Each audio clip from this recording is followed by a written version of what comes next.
এই কথাগুলো আমরা কেন বলতেছি আপনাদের সামনে? কারণ এই বিষয়গুলোর সঙ্গে গোটা জাতির ঈমানের প্রশ্ন, ঈমান জড়িয়ে আছে। একটা দৃষ্টান্ত দিলে আরো ভালো বুঝবেন যে আমরা কিভাবে গোটা জাতি, গোটা সমাজ এই প্রশ্নের সঙ্গে, এই তাগুতি ব্যবস্থার প্রশ্নের সঙ্গে আমাদের ঈমানের প্রশ্ন কিভাবে জড়িত। বিষয়টা একটা প্র্যাকটিক্যাল দৃষ্টান্তের মাধ্যমে আমি আপনাদের সামনে আরো খোলাসা করতে চাই। আমার আলোচনা সমাপ্তির দিকে লক্ষ্য করে বুঝেন। আমি আপনাদের কাছে প্রশ্ন রাখি, বুঝে শুনে জবাব দিবেন। মনে করেন আমরা আমাদের সামাজিক জীবনে, পারিবারিক বা ব্যক্তিগত জীবনে নানা সময় নানা ধরনের অন্যায় এবং অনেক ধরনের অপকর্মের শিকার হই। আমাদের বাড়িতে অনেক সময় চুরি ডাকাতি হয়, হয় কি হয় না? অনেক সময় আমরা রাস্তাঘাটে ডাকাতের কবলে পড়ি। ডাকাতি হয় কি হয় না? চুরি হয় কি হয় না? আচ্ছা, চুরি হলো, ডাকাতি হলো, অথবা আপনার কোনো আপনজন খুন হলো, হত্যা হলো, এই সকল অপরাধগুলোকে আমাদের সমাজে সংগঠিত হয় কি হয় না? আচ্ছা, এই ধরনের অপরাধ বা এই অন্যায় দ্বারা যদি আমরা কেউ আক্রান্ত হই, তাহলে এই অপরাধ থেকে বাঁচবার, এই অন্যায় থেকে বাঁচার উপায় কি বলেন তো? আপনার ঘরে চুরি হয়েছে, আপনি কি বসে থাকবেন? না এই চোরের হাত থেকে বাঁচার চেষ্টা করবেন? আপনার ডাকাতি হয়েছে, আপনি কি বসে থাকবেন? ডাকাত আপনার সম্পদ লুণ্ঠন করে নিয়ে গেছে, না আপনি কোনো ব্যবস্থা নেবেন? আপনার আপনজন খুন হয়ে গেছে, কেউ আপনার ভাইকে হত্যা করেছে, আপনার বাবাকে খুন করেছে, অথবা আপনার সন্তানকে, আপনজনকে খুন করেছে, আপনি কি এই খুনের ঘটনা ঘটার পর, এই হত্যাকাণ্ড সংগঠিত হওয়ার পর আপনি কোনো ব্যবস্থা গ্রহণ করবেন না চুপ করে বসে থাকবেন? জবাব দেন। কোন ব্যবস্থা নেবেন? জোরে বলেন, ব্যবস্থা নেবেন। কি ব্যবস্থা নেবেন বলেন? বর্তমানে আমাদের সমাজে যেটা প্রচলিত আছে, আমরা কি ব্যবস্থা নেই বলেন তো? কি ব্যবস্থা নেই?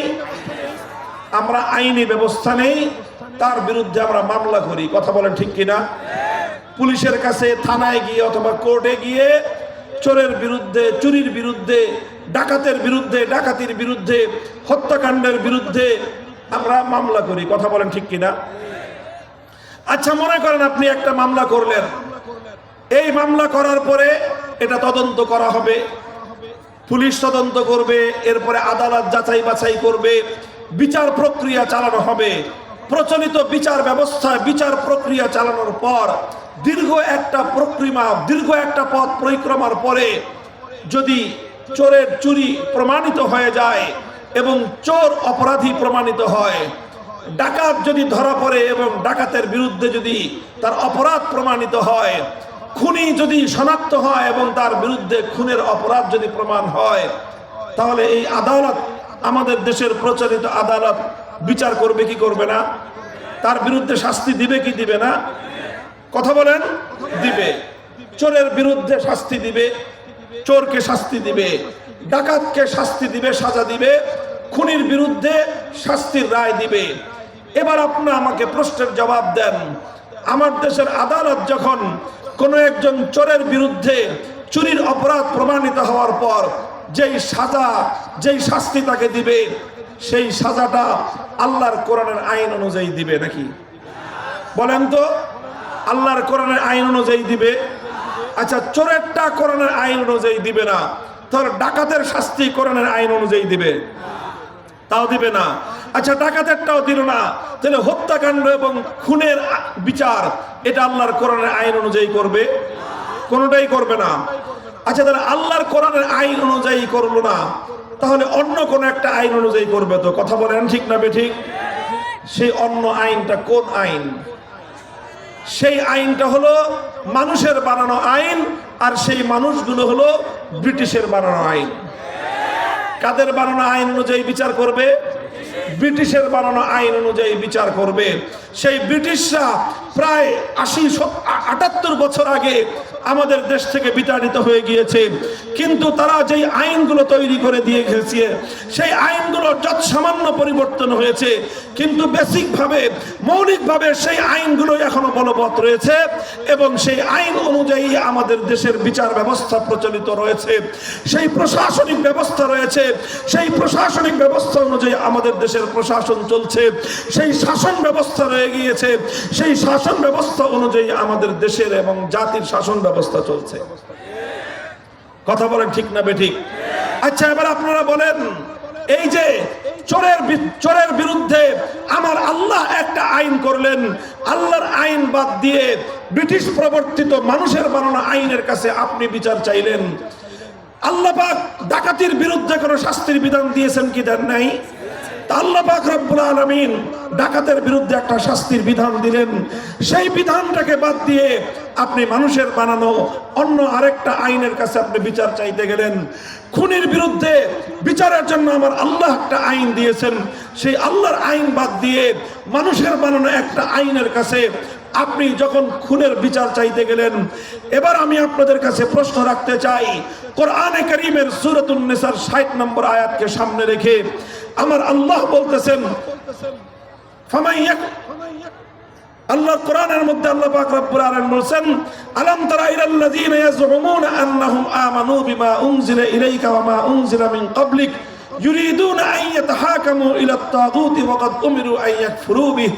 আল্লাহ বলছেন যে দেখো, কিছু মানুষ এমন রয়েছে যারা নিজেদেরকে ইমানদার বলে দাবি করে, অথচ তারা তাগুতের বানানো আইনের কাছে বিচার চাইতে যায়। কোরআন বলছে যারা তাগুতের কাছে বিচার চাইতে যায়, আল্লাহর আইনের বিরুদ্ধে ভিন্ন কোনো আইনের কাছে যে বিচার চাইলো, আল্লাহর আইনের বিরুদ্ধে অন্য কোনো আইনের কাছে যে ব্যক্তি সিদ্ধান্ত জানতে চাইলো, আল্লাহর আইনের বিরুদ্ধে অন্য কোনো আইনের কাছে যে ব্যক্তি ফয়সালা জানতে চাইলো, আল্লাহর কোরআন বলতেছে সে ব্যক্তি কশ্চিনকাল ইমানদার হতে পারে না।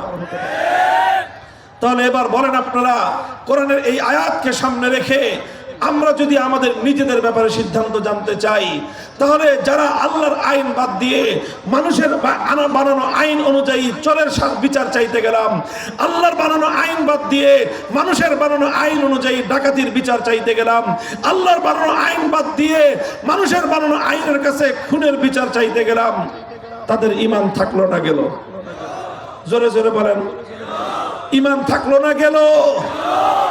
তাহলে এই যে দেশের হাজার হাজার লক্ষ লক্ষ মানুষ প্রতিদিন এই জাতীয় বিষয়গুলো নিয়ে বিচার চাইতে আদালতে এবং থানায় যায় কি যায় না?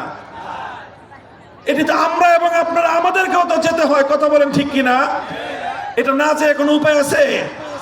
তো যেতেও হবে, না গেলে সম্পদ নষ্ট হয়ে যায়, না গেলে চোরের স্বর্গরাজ্য প্রতিষ্ঠিত হয়, মামলা না করলে চোরের স্বর্গরাজ্য হয়, মামলা না করলে ডাকাতের স্বর্গরাজ্য প্রতিষ্ঠিত হয়, মামলা মুকদ্দমা না করলে খুনির রাজত্ব কায়েম হয়।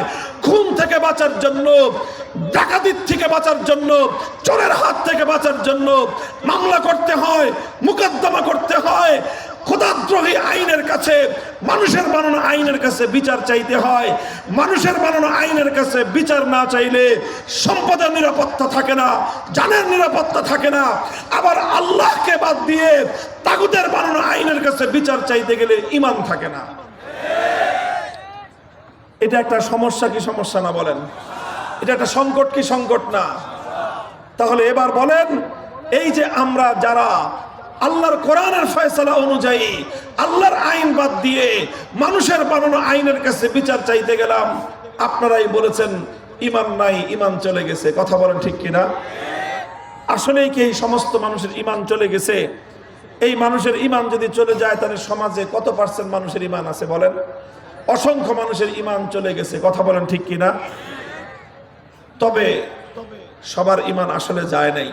একটা কারণে এই সমস্ত মানুষের ঈমানগুলো এখনো পর্যন্ত ঝুলন্ত অবস্থায় আছে, টিকে আছে। কয়টা কারণে? কয়টা কারণে?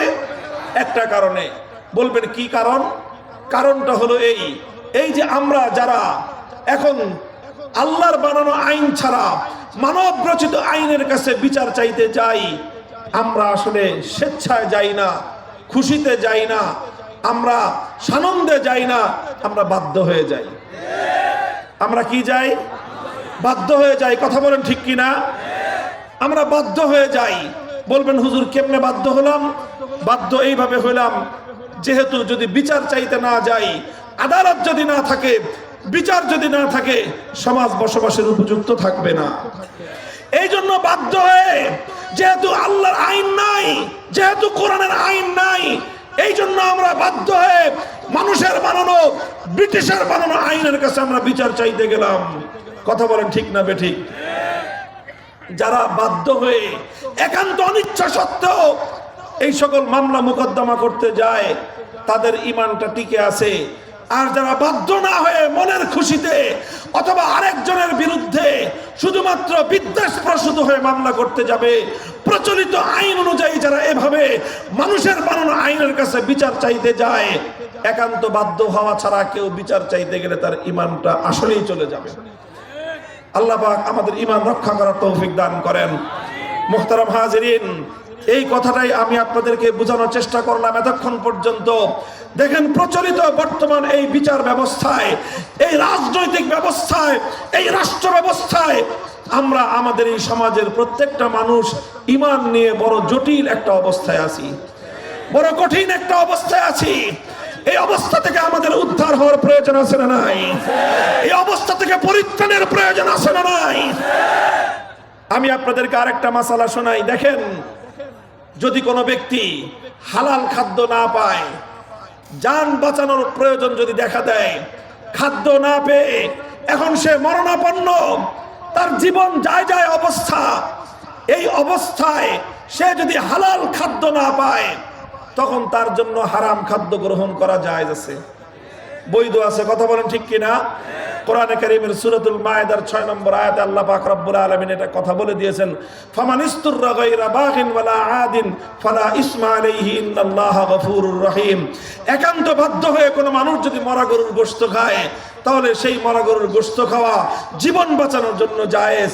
মরা গরুর গোশত খাওয়া জীবন বাঁচানোর জন্য জায়েজ। মরা কুত্তার গোশত খাওয়া জীবন বাঁচানোর জন্য জায়েজ। শুয়োরের গোশত খাওয়া মুসলমানের জন্য, জীবন বাঁচানোর জন্য শুয়োরের গোশত খাওয়া কি আছে? জায়েজ আছে।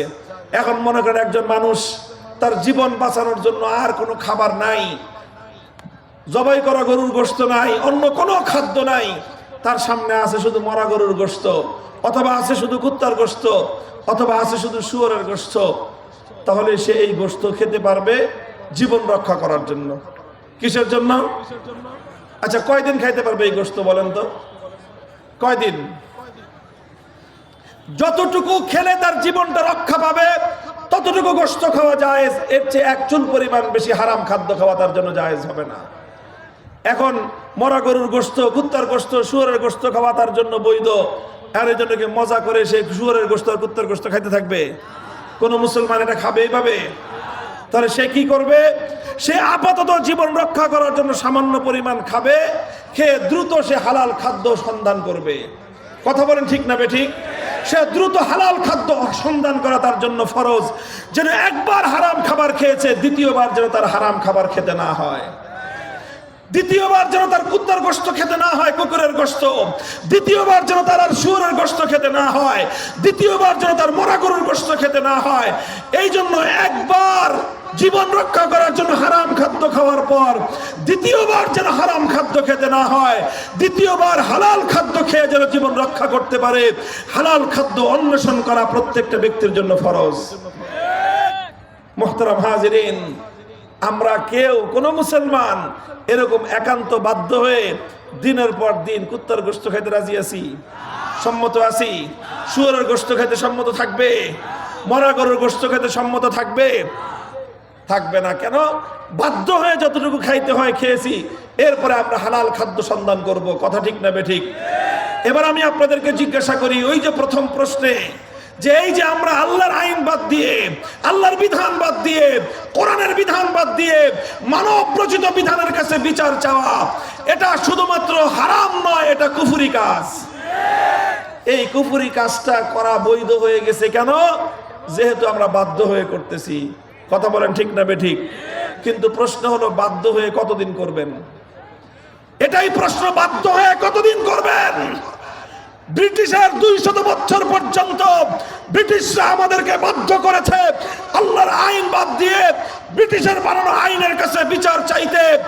190 বছর পর্যন্ত ব্রিটিশ আমলে কোরআনের আইন বাদ দিয়ে ব্রিটিশের আইনের কাছে বিচার চাইলাম। আসলো পাকিস্তান, স্বৈরাচারী শাসকরা 24 বছর বাধ্য করলো আল্লাহর আইন বাদ দিয়ে মানুষের বানানো আইনের কাছে বিচার চাইলাম। এরপরে পাকিস্তান গেল, বাংলাদেশ স্বাধীন হওয়ার পর 53 বছর চলে গেল, এখনো পর্যন্ত আমার দেশের শাসক গোষ্ঠী আমাদেরকে বাধ্য করছে আল্লাহর আইন বাদ দিয়ে মানুষের বানানো আইনের কাছে বিচার চাইতে। আমরা বাধ্য হয়ে বিচার চাচ্ছি।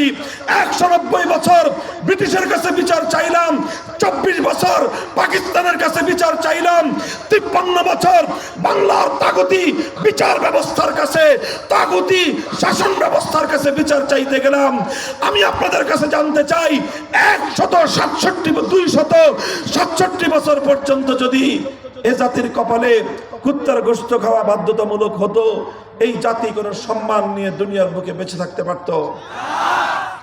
267 বছর পর্যন্ত যদি শুয়োরের গোশত খাওয়া লাগতো, এই জাতির কোনো আত্মমর্যাদা বলতে কিছু থাকতো?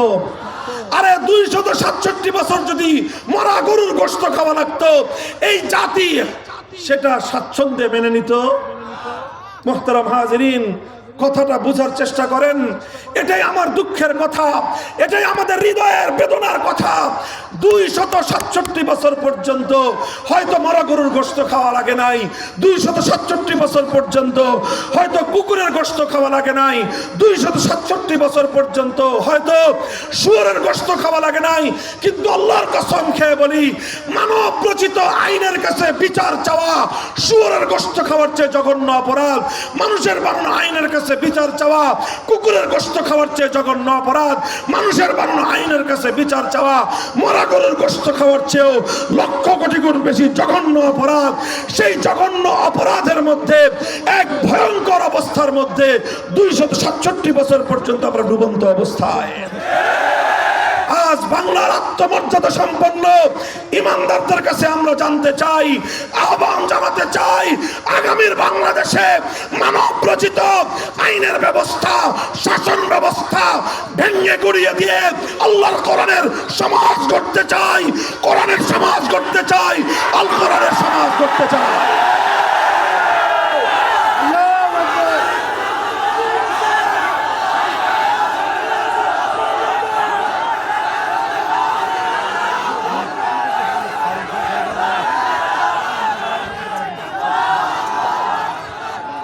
মুহতারাম হাজিরিন, দেখেন, মুসলমানরা কোনোদিন এইরকম পরিস্থিতির শিকার হয় নাই অতীতে। কোনোদিন মুসলমানরা কোনোদিন এ কথা কল্পনা করতে পারতো না যে মানুষ আল্লাহর আইনকে পরিবর্তন করে দিয়ে নিজেরা নতুন আইন তৈরি করে অন্য আরো কিছু মানুষের উপর চাপিয়ে দিতে পারে।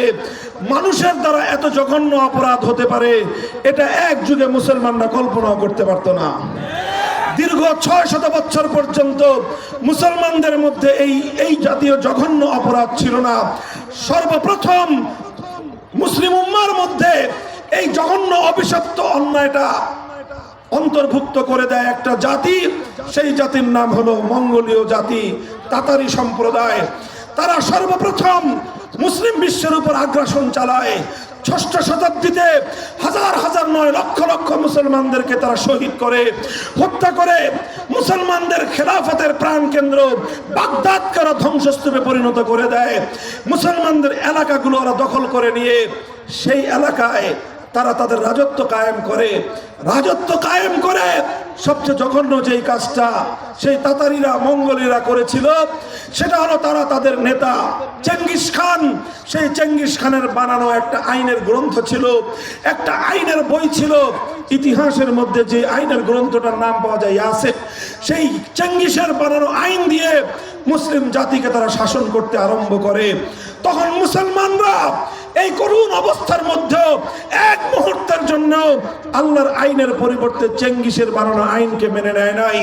লড়াই করেছে, যুদ্ধ করেছে, লক্ষ লক্ষ মুসলমান শাহাদাতের রক্ত দিয়েছে, হাজার হাজার আলেম সমাজ জীবন দিয়েছেন, রক্ত দিয়েছেন, কারাগারে প্রকোষ্ঠে অন্ধকার কারাগারে আবদ্ধ হয়েছেন।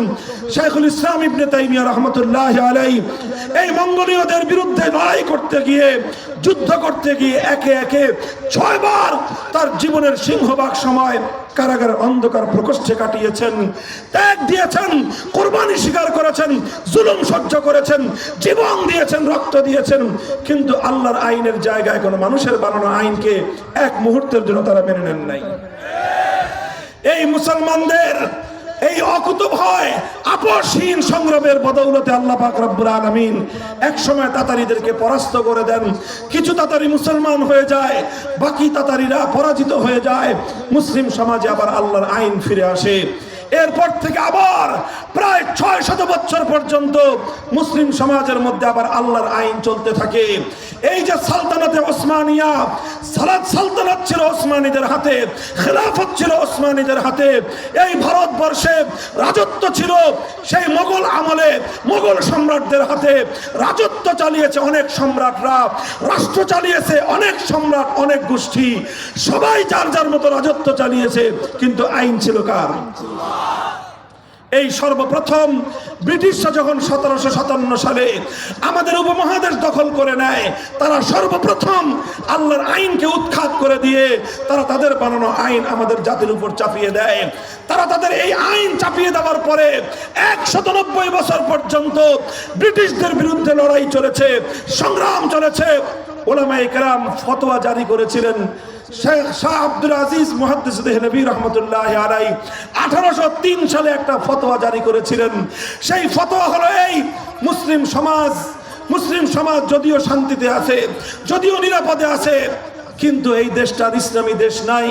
বরং মুসলিম সমাজের জন্য এখন ফরজ হলো যে এই ইংরেজদের বানানো আইনকে উৎখাত করে আবার আল্লাহর আইন প্রতিষ্ঠিত করার জন্য জিহাদ করা মুসলমানদের জন্য ফরজে আইন। এরপরে শুরু হয় স্বাধীনতার যুদ্ধ। 1831 সালে বালাকোটের রণাঙ্গনে মুসলমানরা লড়াই করেছে। সৈয়দ আহমদ রহমতুল্লাহি আলাইহি শহীদ হয়েছেন।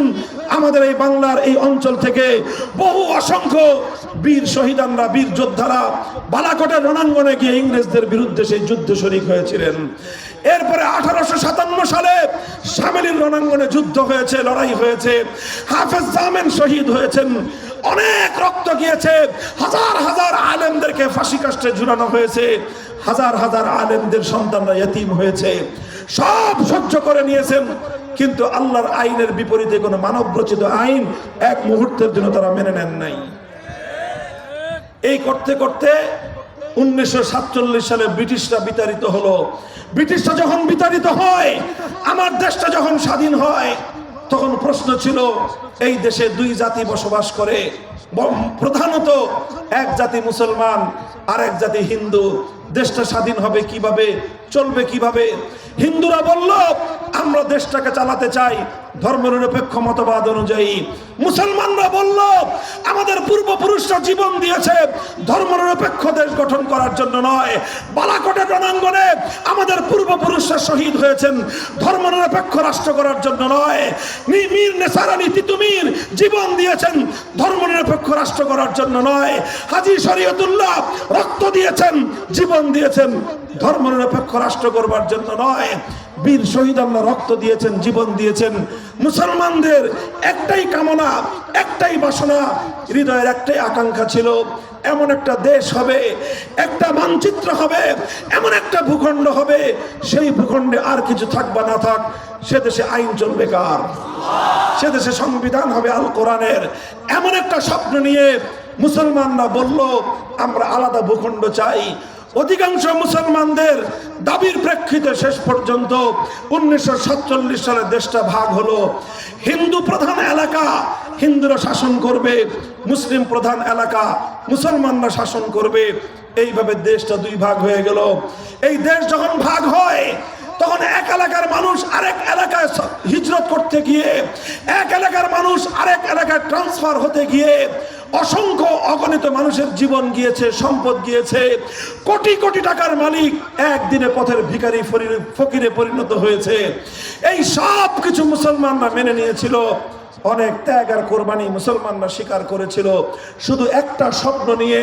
সেই স্বপ্ন হলো, আর কিছু পাই বা না পাই, খেতে পারি বা না পারি, দারিদ্র্যের কষাঘাতে জর্জরিত হই, না খেতে পারলে পেটে পাথর বাঁধবো, কিন্তু একটা দেশ চাই যে দেশে আইন চলবে আল্লাহর, সংবিধান হবে আল কোরআনের। এই দেশ গঠন করার জন্য অনেক সম্প্রদায় রক্ত দিয়েছে। পাঞ্জাবের মুসলমানরা রক্ত দিয়েছে, বেলুচিস্তানের মুসলমানরা রক্ত দিয়েছে, সেই খাইবারের মুসলমানরা রক্ত দিয়েছে, সীমান্ত প্রদেশের মুসলমানরা রক্ত দিয়েছে। তবে সবচেয়ে বেশি ত্যাগের কোরবানি স্বীকার করেছে, ইতিহাস সাক্ষী দেয়, এই বাংলার মুসলমানরা সবচেয়ে বেশি ত্যাগের কোরবানি স্বীকার করেছে। মুহতারাম হাজিরিন, আমাদের পূর্বপুরুষ, আমার বাপদাদা, আপনার বাপদাদারা ত্যাগের কোরবানি স্বীকার করে এই বাংলাদেশটাকে মুসলমানদের জন্য পশ্চিমবঙ্গ থেকে আলাদা করে পূর্ববঙ্গকে মুসলমানদের সঙ্গে একত্রিত করেছিল। একটাই আকাঙ্ক্ষা ছিল, একটাই তামান্না ছিল, হৃদয়ে একটাই বাসনা ছিল, একটা ভূখণ্ড হবে, একটা দেশ হবে, হোক সেটা দেশ ছোট্ট দেশ, কিন্তু সে দেশে আইন চলবে কার? এভাবে দেশ হলো।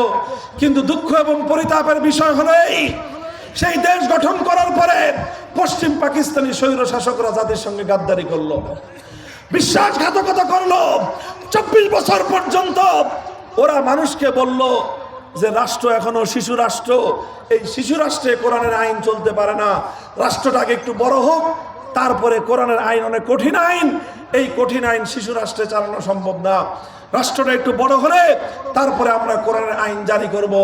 কিন্তু 24 বছরে ওই বুইরা খাটার শিশু আর বড় হয় নাই। যেই শিশু 24 বছরেও বড় হয় না, ওইটা আর কবে বড় হবে বলেন তো? 24 বছরে মানুষ শিশু থাকে না যুবক হয়? আরে 24 বছরের মানুষ তো শিশু থাকে না, সেটা আবু সাঈদের মতো যুবক হয়ে অন্যায়ের বিরুদ্ধে বাতিলের বুলেটের সামনে বুক টান করে দাঁড়িয়ে যায়। 24 বছরের যুবকরা তো সমাজ থেকে সকল অন্যায়, জাহেলিয়াত, ফ্যাসিবাদের বিরুদ্ধে লড়াই করার জন্য বুকের রক্ত দিতে প্রস্তুত হয়। 24 বছর পর্যন্ত পাকিস্তান শিশু থেকে গেল। আমরা বললাম যেই খাটাস পোলা 24 বছরে বড় হয় না, ওই পোলা 90 বছরে বড় হবে না। কাজে এই বিকলাঙ্গ পোলার দরকার নাই। পাকিস্তান ভেঙ্গে স্বাধীন বাংলাদেশ করা হলো। উদ্দেশ্য ছিল একটাই, যে এমন একটা দেশ হবে, জুলুম, অন্যায়, বৈষম্যহীন একটা বাংলাদেশ হবে। কথা বলেন ঠিক না বেঠিক? যদি বৈষম্যহীন বাংলাদেশ গড়বার জন্য, জুলুম এবং অন্যায়ের বিরুদ্ধে লড়াই চালিয়েবার জন্য ৭১-এর মুক্তিযুদ্ধ হয়ে থাকে, 24-এর বৈষম্যহীন আন্দোলনের কেন প্রয়োজন পড়ল? 24 সালে আবার কেন বৈষম্যহীন ছাত্র সমাজকে রাজপথে অকাতরে রক্ত দিতে হলো কেন? মুহতারাম হাজিরিন, এই সকল প্রশ্নের কোনো সমাধান নাই, জবাব একটাই জবাব। 267 বছর পর্যন্ত হে মুসলমান, হে উম্মতে মুসলিমা, হে ইমানদার সম্প্রদায়, আল্লাহর কোরআনের আইন অনুপস্থিত। এই জন্য আমরা বাধ্য হয়ে ব্রিটিশের বানানো আইনের কাছে বিচার চাই। আল্লাহর কোরআনের শাসন নাই বলে বাধ্য হয়ে আমরা ইহুদি খ্রিস্টানদের প্রবর্তিত শাসন ব্যবস্থা চালাই।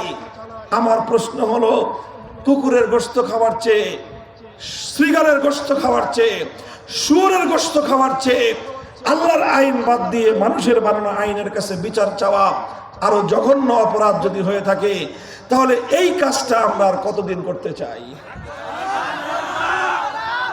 হে জাতি, গোটা বাংলাদেশে আজ নতুন আওয়াজ, নতুন সূর্যোদয়ের অভ্যুদয় হচ্ছে।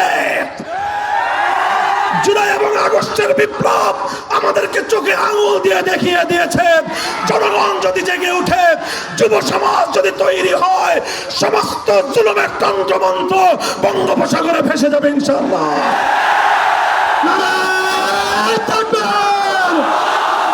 তন্ত্রমন্ত্রের দিন শেষ, খেলাফতের বাংলাদেশ, মুক্তির রাজপথ,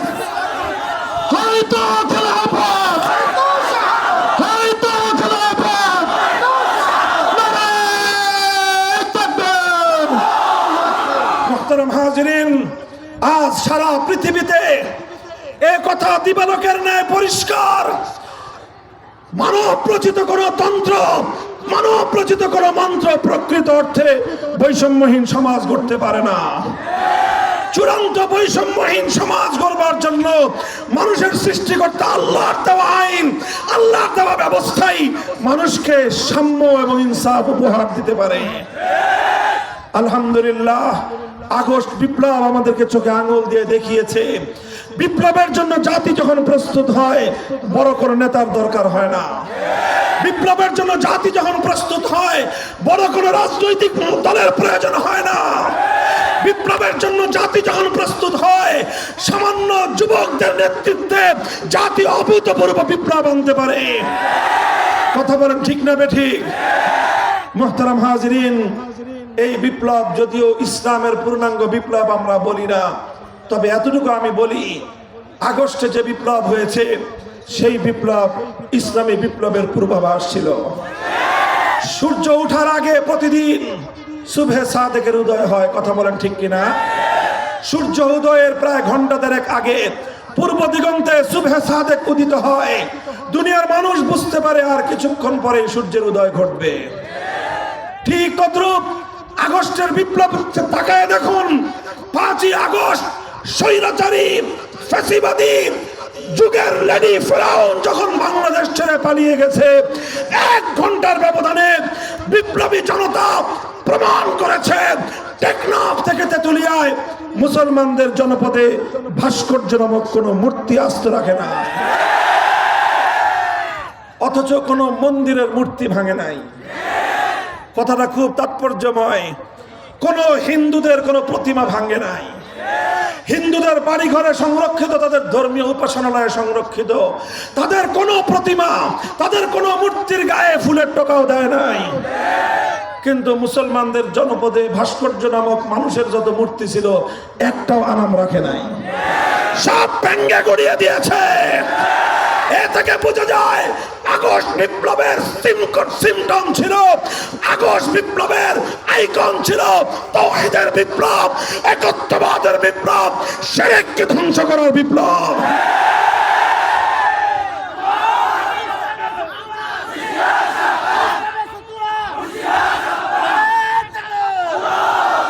আমরা এর উপর ভিত্তি করে বলতে চাই, জাতির যুব সমাজ আলহামদুলিল্লাহ শুধু মাদ্রাসার নয়, স্কুল, কলেজ, ইউনিভার্সিটি, আমার যুব প্রজন্ম আজ বাংলাদেশে নিকট অতীতের যে কোনো সময়ের তুলনায় তাওহীদের জন্য, আল্লাহর দ্বীনের জন্য, আল্লাহর কোরআনের জন্য তারা সবচেয়ে বেশি প্রস্তুত। এই যে মাহফিলে দেখেন বাদ ভাঙ্গা যুবকদের যে স্রোত, এটা শুধু মাদ্রাসার ছাত্র নয়, এখানে জনসাধারণ, সাধারণ যুব সমাজ আজ বাংলার মাটিতে আল্লাহর জমিনে আল্লাহর কোরআনের শাসন দেখতে চায়, কোরআনের শাসন দেখতে চায়।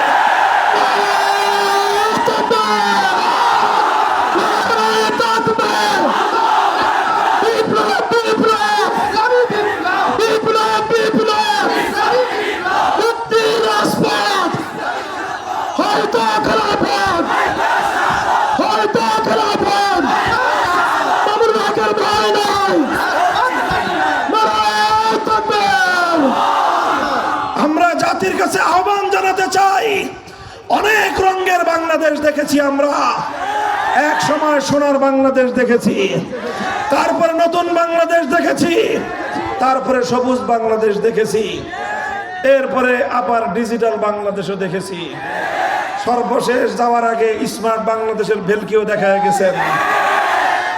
সামনে আমরা বাংলাদেশ দেখতে চাই, ইসলামের বাংলাদেশ, আল কোরআনের বাংলাদেশ, খেলাফতের বাংলাদেশ।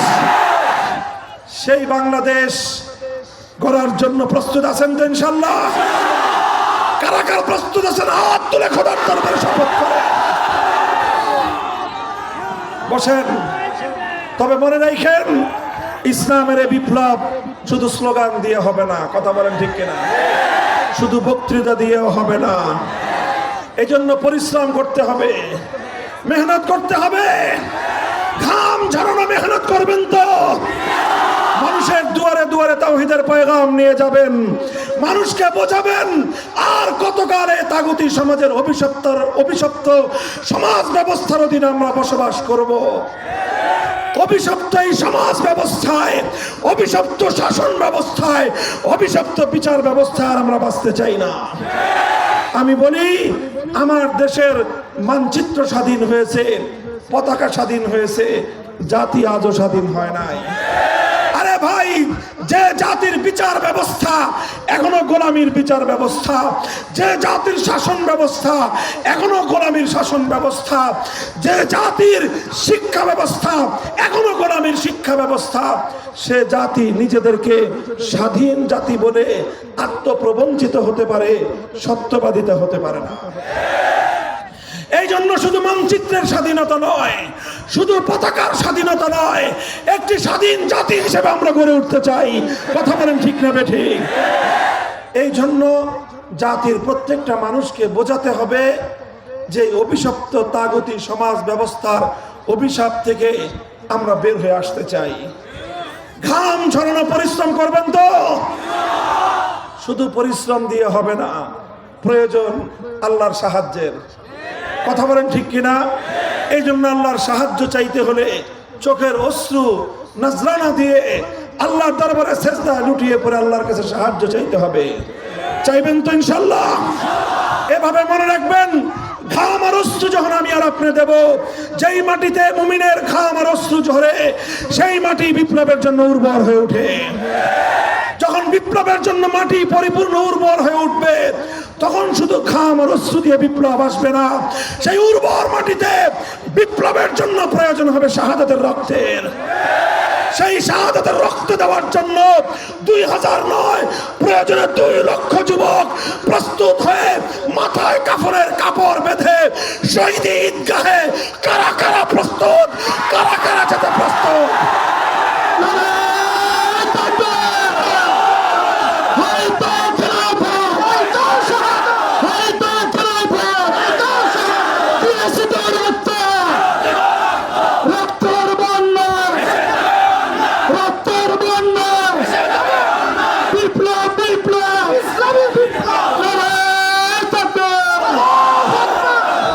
হাজিরিন, এগুলো কি শুধু কথার কথা?